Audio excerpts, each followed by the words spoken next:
แฟนแฟนเอ่ย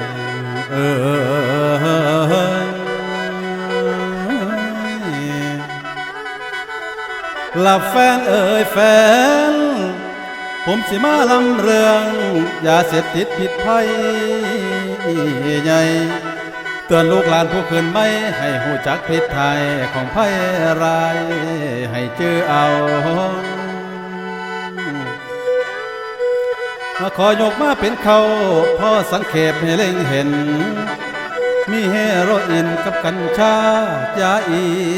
ทั้งยาไอบักขายใหญ่คือยาบ้าเป็นปัญหาเด้อโลกแต่ขอบข้อแหลกมวลอุ้ยปุยสังคมเข้ายุคเสื่อมโทรมข่าวหนังสือพิมพ์ทางทีวีมีให้เห็นบ่เว้นเป็นบาปปวงดอกเริ่มโตผ่านโมโหหุนหันเหตุต่ำสร้างคือคนเว้าและเสียวงวานพงเงาคนเขาหรือนอกเขาสาทั้งวิ่งเล่าปนจีโอ้ยแนวนี้ผัดแทงลาและบางคนแห่งโคตรไทยเป็นบาปปวงบ่เมินตาไล่ขาตีบิดอนมารดาผู้เลี้ยงมาแต่ยังน้อยบ่เห็นคุณเล่าเลี้ยงเป็นคือผีเด้อสางหาปิตุคาดบิดอนมารดา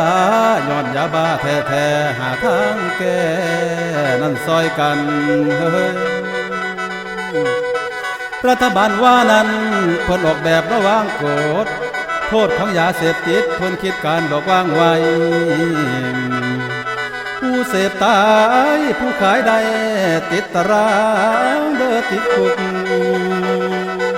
เสียอนาคตเบิดโอกาสสิก้าวหน้าไว้เด้อล่าให้เห็นตรองขอลำเตือนไอ้น้องจะได้คิดสิลองกันฝากผู้ใหญ่บ้านดอกกำนั้นให้คอยยึดประกาศเตือนเฮ้ยเด้อไทยบ้านพอรสอสมก็ว่านั้นก็ร่วมกันให้แข่งแกร่งเป็นกำแพงล้อมบ้านลูกหลานเจ้าสิอยู่เย็นเฮ้ยท่านไปเห็นเด้อคนค้ายาเสพติดให้แจ้งด่วนพอกำนั้นพอรสกะได้อย่ามัวนิ่งดอกดึงดานขอฝากน้ำพ่อบานพ่อละแม่ให้เป็นตาซอยกันเด้อลูกเอาเพื่อลูกหลานที่ยัง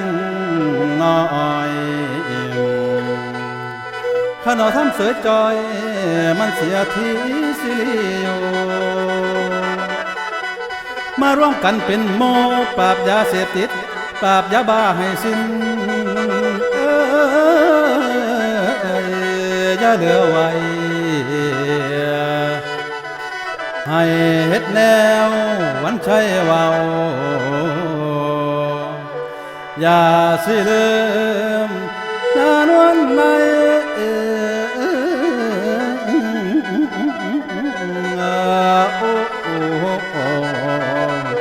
โอ้ย